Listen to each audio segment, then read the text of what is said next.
Black Lives Matter. As Christians, we are called to show mercy. I'm Rachael Keefe, a pastor in Minneapolis, Minnesota, and this is Monday's Muse.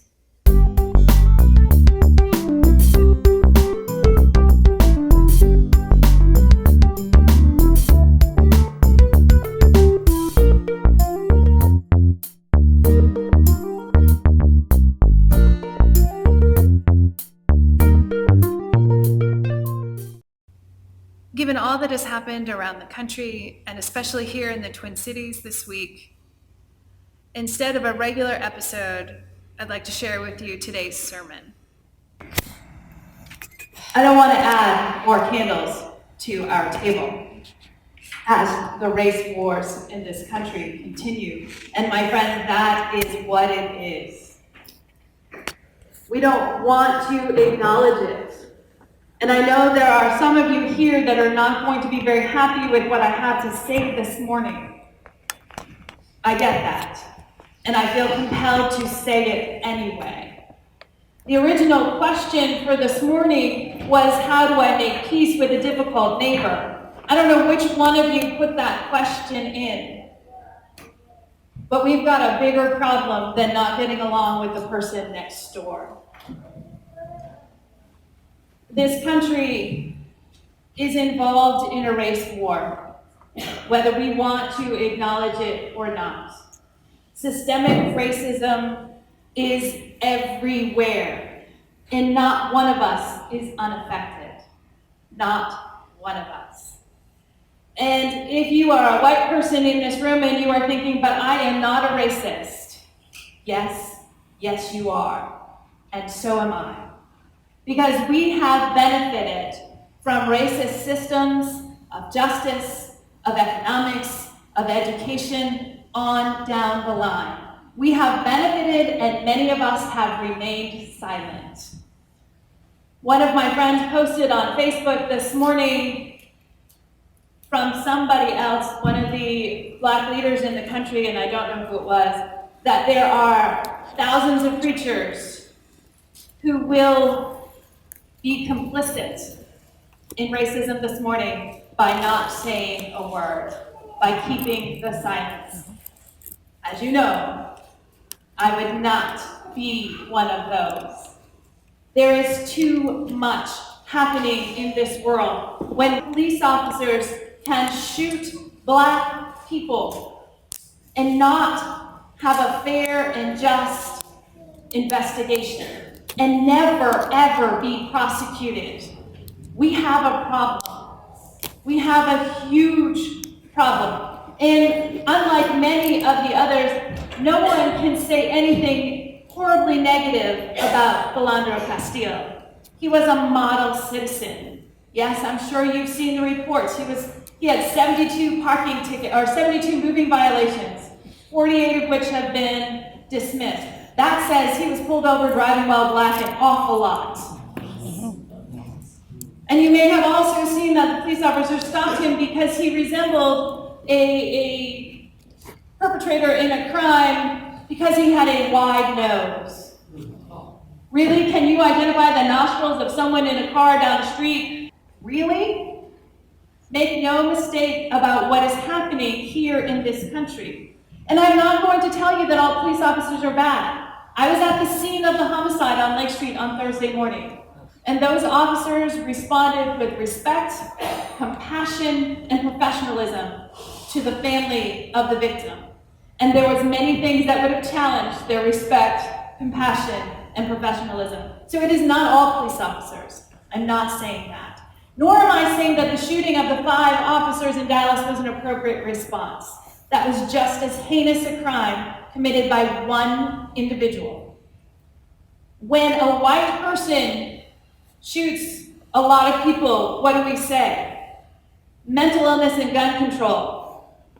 When a person of color shoots lots of people, what do we say? Black Lives Matter is awful. It's their fault. No. That man needed mental health services as much as any of the other white folk who had their finger on the trigger. That man fell through the cracks in our VA services like nothing I've seen. He served 3 tours in Afghanistan and came back and was a recluse at the age of 25. If that does not show PTSD, nothing does. And we're surprised that his thoughts were so distorted that he decided to do something about the racism against his people. No, we shouldn't be surprised. We should be heartbroken. And we should say enough. Enough already.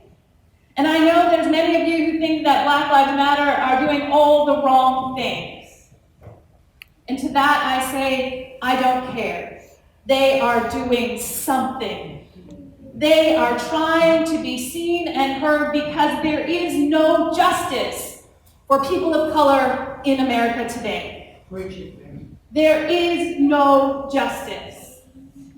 And you will say, what about black on black crime? Well, I can tell you 3 people have already been arrested in that murder on Lake Street on Thursday morning.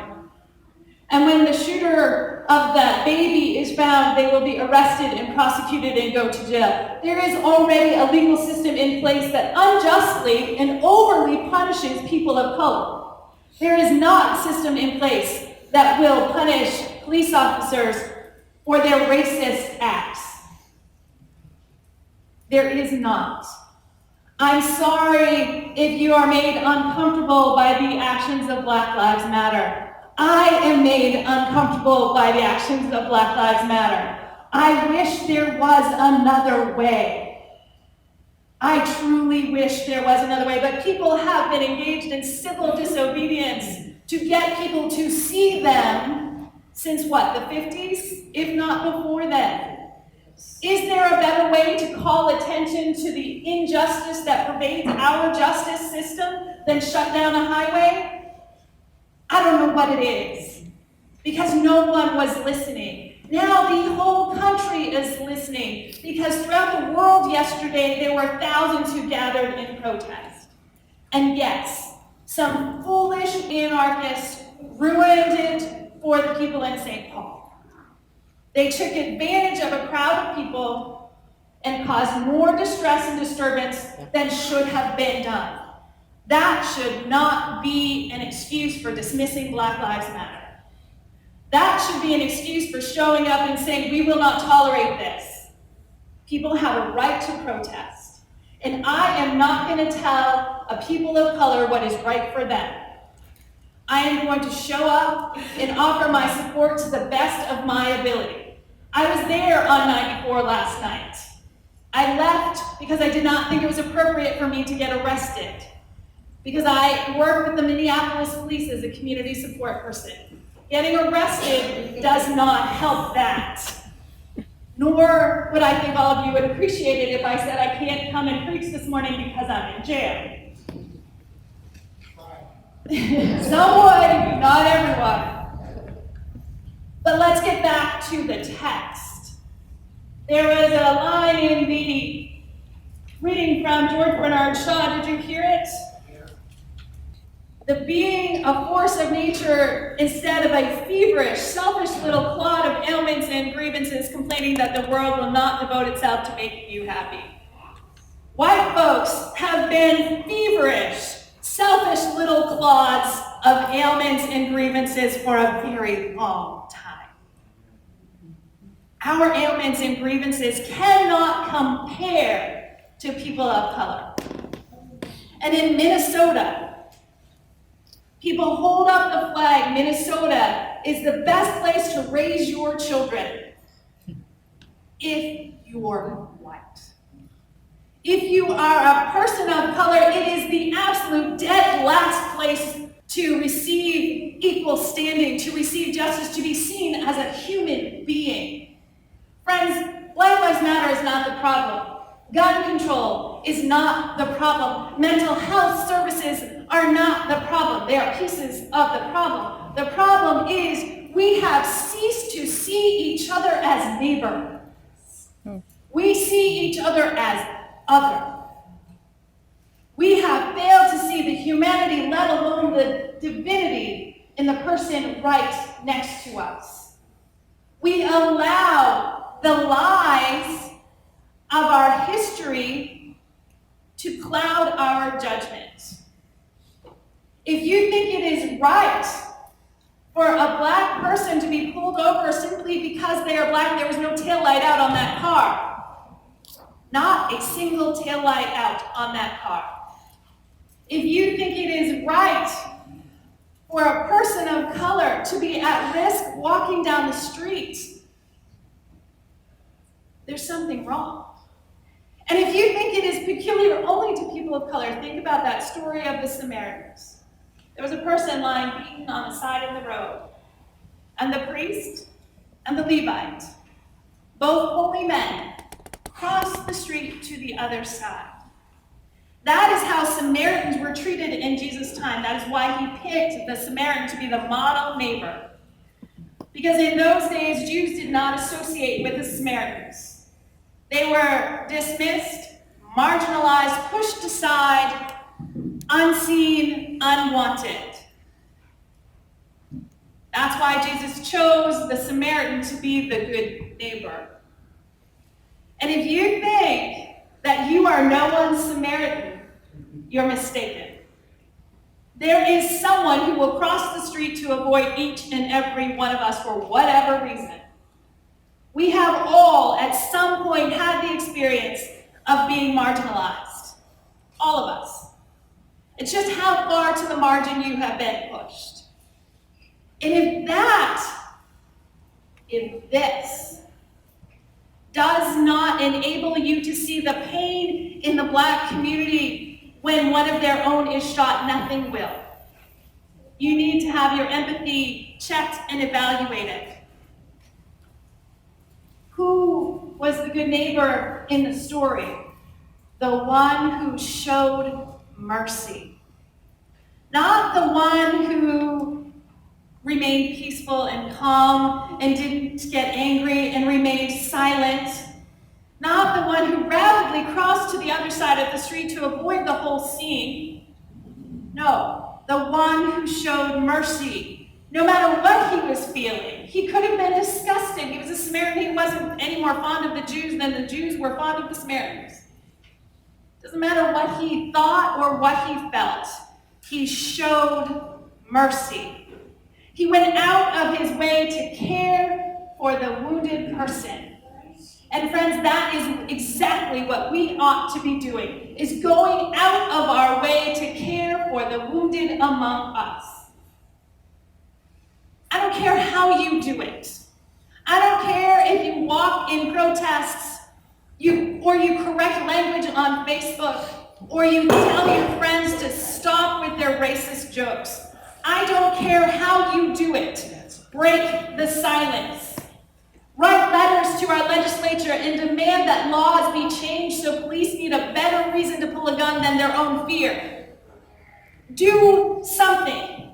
If you remain silent, you remain complicit. You remain an active racist if you remain silent. The time for that has long passed. If you call yourself a Christian in any way, if you are a follower of Jesus, then you are called upon in this moment to show mercy.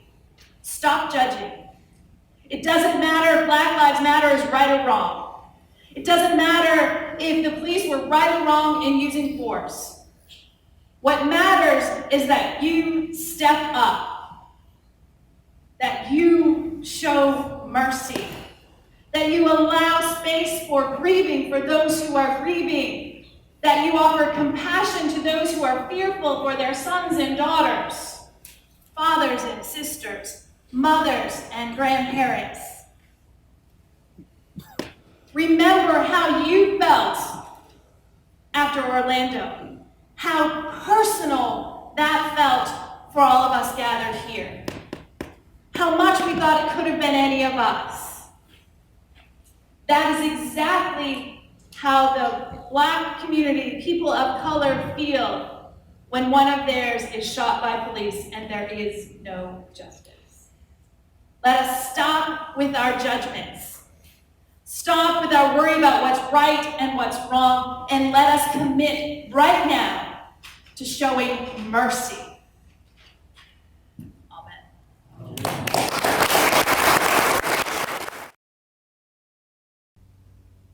We'll return with regular episodes next week. In the meantime, I encourage you to do better. Show mercy. Thanks for joining us, and we'll see you next week. The day gonna come when I won't march no more. The day gonna come when I won't march no more. But when my sister ain't equal and my brothers can't breathe, hand in hand with my family we will fill these